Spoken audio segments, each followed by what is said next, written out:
Hello and welcome back. It is now day 11 of the Master Cleanser Fast. Day 11. So I'm halfway to the end of my journey, which will be 20 days, and then the 3-day wind down of the fast. But I'm doing good.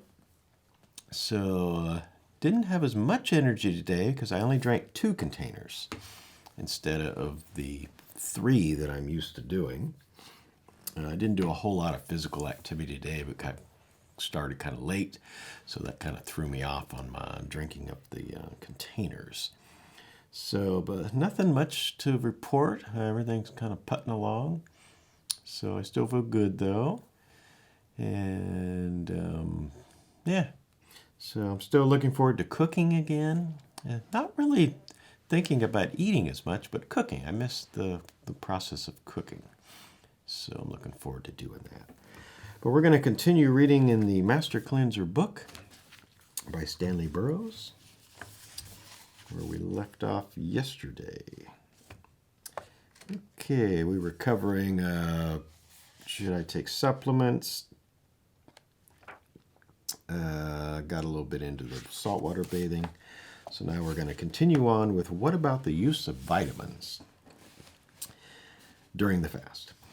Vitamins and minerals have always been a necessary part of natural living. Not satisfied with God's plans, man has attempted to improve the situation by separating them from fresh live foods, then processing and combining them to conform to his concept of what they should be. Not satisfied with the finished product, attempts were made to produce them synthetically. It was a big business, and we became a world of pill pushers. Whether they were needed or not, more often they were not needed. No one really knew if the pills were needed or how many people just took them because they might have a deficiency. Just how these vitamins and minerals should be balanced and formulated led to many differences of opinion. A large variety of experts in processing and manufacturing of pills disagree on how the many billions of pills should be made. They all have different formulas and claim theirs are the best, even though much is lost in the processing. However, even without any clear consensus as to what their worth and use, they were manufactured and processed, therefore they must be sold with no thought as to possible side effects from overdosing or imbalances. Millions of dollars are made by the producers and the sellers with little regard for the true needs of the consumer. In reality, the whole process could have been completely avoided. Our Creator has already done a better job of making sure we receive all the needed vitamins and minerals in a perfectly balanced form. Only the finest of natural foods in our original package are good enough for bringing complete energy and life to build and retain a healthy body. Anytime man attempts to improve on God's formulas and plans, the result is bound to be a failure.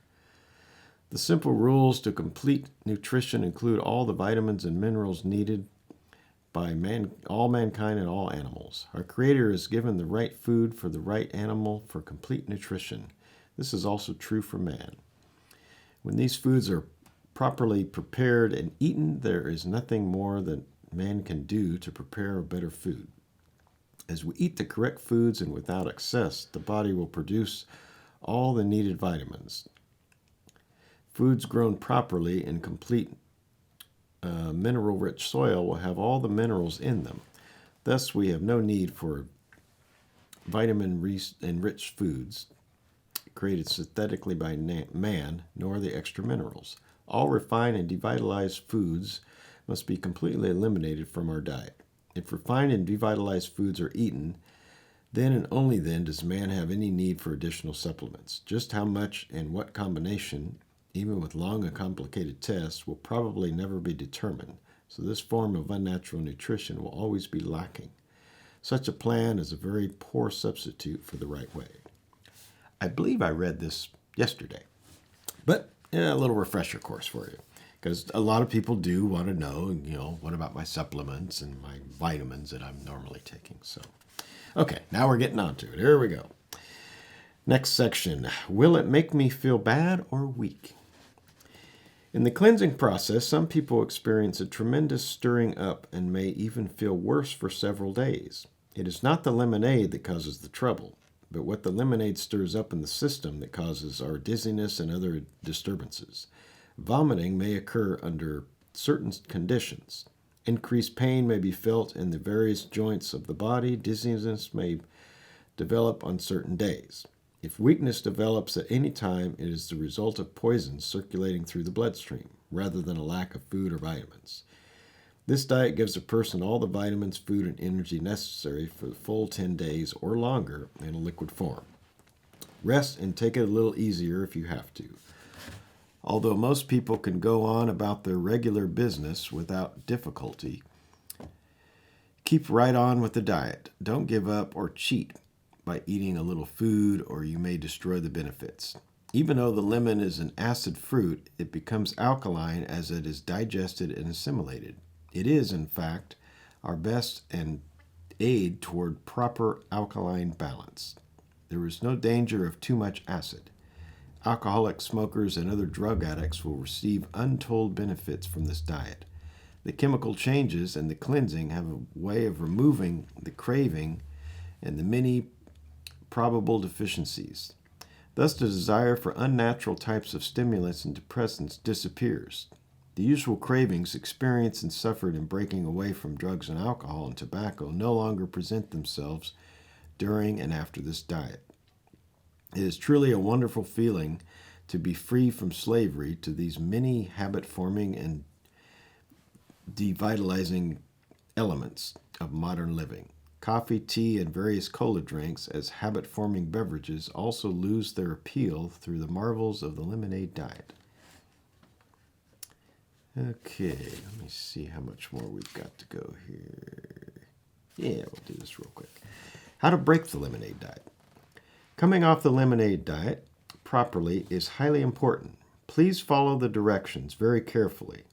After living in a semi-tropical and tropical climate for many years, I find that people have increasingly turned to raw fruit, nut, and vegetable diet. Following is a schedule for people who normally follow such a natural vegetarian diet. First and second day after the diet. Several 8-ounce glasses of fresh orange juice as desired during the day. The orange juice prepares the digestive system to properly digest and assimilate regular food. Drink it slowly. If there has been any digestive difficulty prior to or during the changeover, extra water may be taken with the orange juice. Day 3. Orange juice in the morning. Raw fruit for lunch. Fruit or raw vegetable salad at night. You are now ready to eat normally. For those who have characteristically lived an unnatural way of meat, milk, refined and devitalized food, it may be best to change over as follows, gradually adapting to raw fruit, nut, and vegetable diet. Okay, and then here's the first day for people that have more of a, kind of a general Americanized diet. Okay, first day, several 8-ounce glasses of fresh orange juice as desired during the day. Drink it slowly. Second day, drink several 8-ounce glasses of orange juice during the day with extra water. If needed, some time during the afternoon, prepare a vegetable soup, no canned soup, as follows. And then it has a recipe for this soup. Use several kinds of vegetables, perhaps 1 or 2 kinds of legumes, potatoes, celery, carrots, green vegetable tops, onions, etc. Dehydrated vegetables or vegetable soup powders may be added for extra flavor. Okra or okra powder, chili curry, cayenne red pepper, tomatoes, green peppers, and zucchini squash may be included to good advantage. Brown rice may be used, but no meat or meat stock. Other spices may be added delicately for flavor. Use salt delicately as a limited amount of salt is necessary. Learn to enjoy the natural flavor of the vegetables. The less cooking, the better.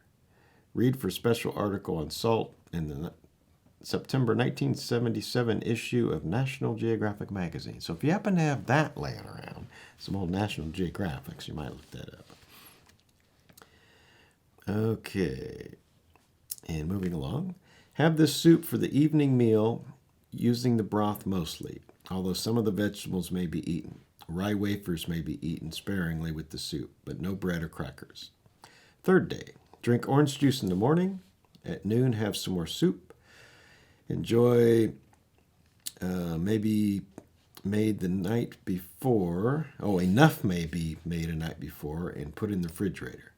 For the evening meal, eat whatever is desired in the form of vegetables, salads, or fruit. No meat, eggs, or fish. No bread, pastries, tea, coffee, or milk. Milk is highly mucus-forming and tends to develop toxins throughout the body. Milk, being a pre-digested food, has been known to cause various complications in the stomach and colon, such as cramps and convulsions. The calcium in milk is difficult to assimilate and may cause toxins in the form of rheumatic fever, arthritis, neuritis, and bursitis.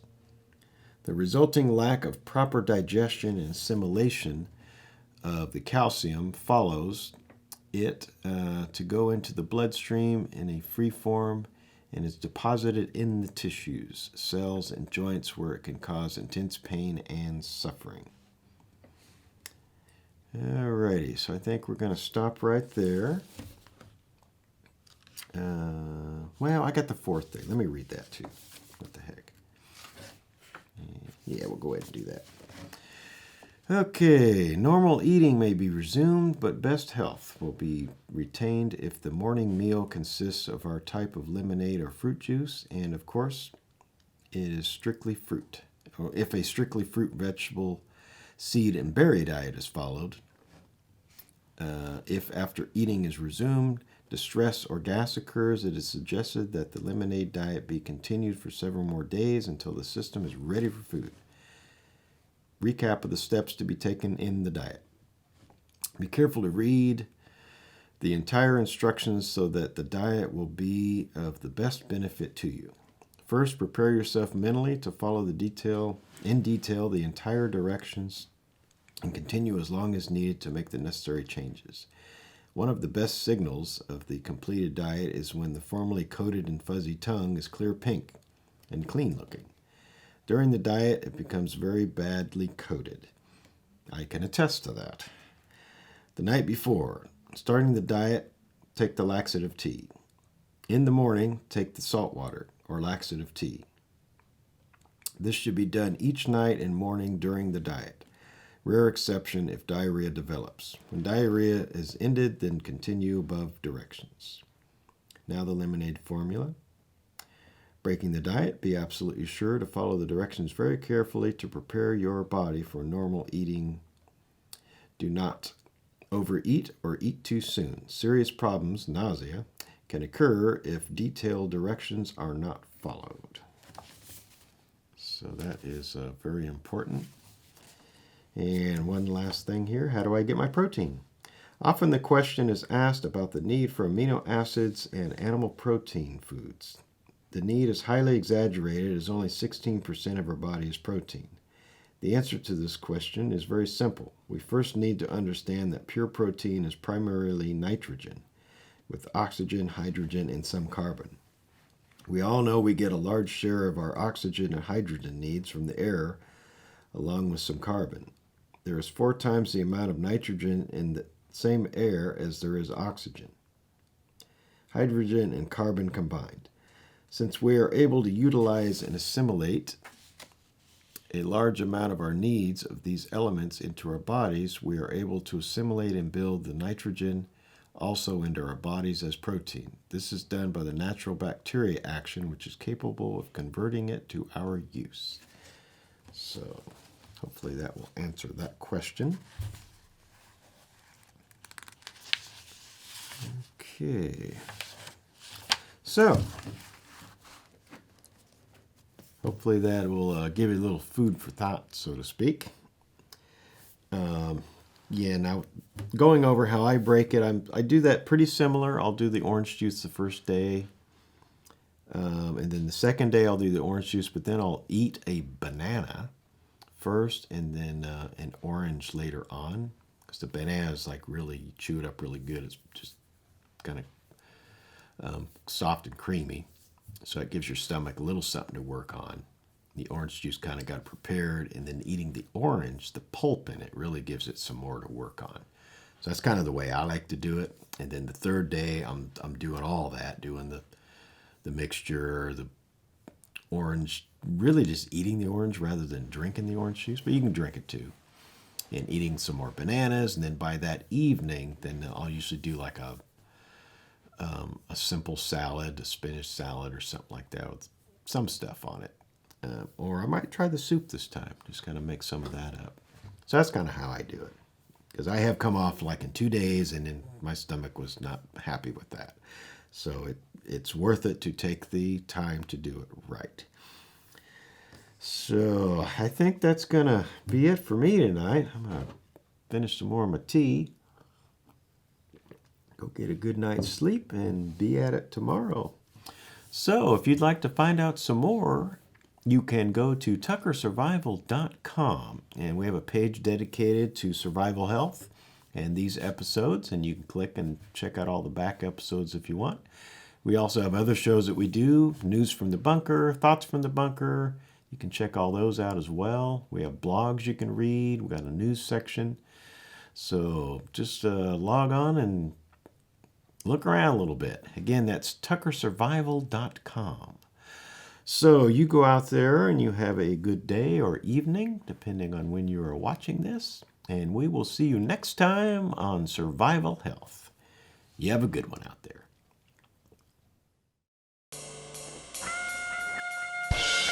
Survival Health is brought to you by Tucker Survival and produced by MBJ Media Services.